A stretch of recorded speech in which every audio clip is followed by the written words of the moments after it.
හරි. කමන්නේ. දැන් මොකද ඉන්නේ? හරි ඕකේ. රයිට් දැන් ළමයි අපි දැන් සෑහෙන්න දුර ආවා මේ පන්ති. අපි කෙස් ගහගෙන ගිය සතිය ඉවර කරාද? හෙලෝ. කෙස් ගහගෙන අපි ගිය සතිය සෑහෙන්න ඉවර කරේ නෑ. සෑහෙන දේවල් ඉගෙන ගත්තා. තව තියෙනවා ඉගෙන ගන්නවා නම් කෙස් ගහගෙන. හරිද? කෙස් ගහ මම එදත් කිව්වේ කෙස් ගහ කියන්නේ හරිම සියුම් දෙයක් වුණාට ඒක ඉගෙන ගන්න තියෙන දේවල් මාරයි.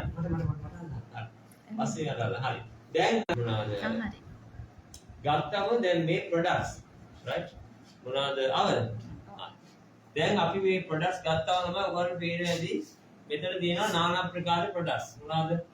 මේක තියෙනවා මම products වල නම් කියන්නේ නැහැ හොඳේ. ඒ වගේ දැන් මෙතන keratin ගත්තාම තියෙනවා straight වෙන keratin තියෙනවා straight වෙන්නේ නැති keratin තියෙනවා semi ඒවා තියෙනවා එන්නේ නැද්ද? ඇවිල්ලා ආයි යනවා එනවා. ආයි යනවා අද සිග්නල් කේස් එකක් තියෙනවා. ඔය ලයිව් බලන්නේ හැමදාම මට බයි. හරි. මේ එතකොට අපි ගාව තියෙනවා ඔරිජිනල් කෙරටින් රීබොන්ඩින් එක. සොෆ්ට් බොන්ඩින් තියෙනවා ඔරිජිනල් කෙරටින් රීබොන්ඩින් තියෙනවා. ස්ට්‍රේටින් ක්‍රීම් මේ ඔක්කොම ලංකාවේ විකුණන්න තියෙන ඒවා. මේ තියෙන්නේ වෙලා එක. හරි. ඊළඟ මේ තියෙන්නේ සොෆ්ට් බොන්ඩ් සොෆ්ට් කියලා ස්ට්‍රේටින් ක්‍රීම් එකක්. ඒකත් නරක නෑ හොඳයි. කී වෙස්ට් එක තියෙනවා.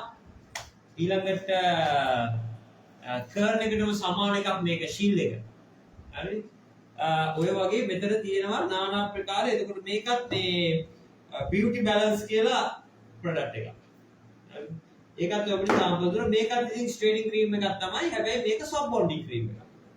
මේකෙන් කරන්නේ අපි කුණ්ඩේ අල්ලන්නවත් බැරි තාම ඩැමේජ් කොණ්ඩේ ස්ට්‍රේටින් කරන එක රීබොන්ඩින් කරන එක තමයි මේකෙන් කරන්නේ. ඒතකොට මේ හැම දෙයක්ම අපි ප්‍රැක්ටිස් කරන්න ඕනේ සැලුනේ. අපි ක්ලාස් එක ඇතුලේ. දැන් අද අපි රීබොන්ඩින් ප්‍රැක්ටිකල් කරන්නේ නැහැ. හරිද? ඒක අපි ලබන සතියේ නමුත් අද අපි කෙරටින් ප්‍රැක්ටිකල් කරනවා.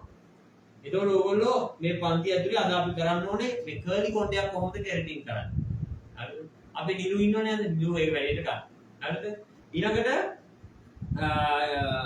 සාමාන්‍ය කොණ්ඩයක් කොහොමද කෙරටින් කරන්නේ. ඒතකොට කෙරටින් දෙකක් විතර අද අපි ආව පුළුවන්. දැන් මේ මෙයාව මම ගන්න ඉතින් මෙයා දැන් යාළුවෙක් එක්කන් එල්ලින්ද අපි යාළුවව ගමු. හරිද? රයිට්. නැත්නම් අපිට අද මොඩල්ස්ලා වැඩි වෙනවා. ඊළඟ දැන් තව මොඩල් කෙනෙක් මම වෙනම එනවා අද ආශය එනවා. ආශය කොහොමද අපි කරලා බලන්න මොකද ඒක අපි හෙනා ගාලා තිබිලා බ්ලැක් ගාලා තිබිලා බ්ලීච් කරලා ඒවා අයින් කරලා කලර් වොෂ් කරලා දැන් දෙපාරක් විතර කලර් කරපු කොණ්ඩයක්. ඒ හින්දා අපිට අද මේ වගේ කොණ්ඩයකට කෙරටින් කරාම එන රිසල්ට් එක බලන එක මාර වැදගත්. ඒ හින්දා අපි ඒක කරන්න ඕනේ එකක්. ඊළඟට අද අපි ෆ්ලෙක්ස් ඇන්ඩ් ඩෝස් ට්‍රීට්මන්ට්ස් ටික කරන්න ඕනේ. හරිද? ඊළඟ අපි ගාව ෆ්ලෙක්ස්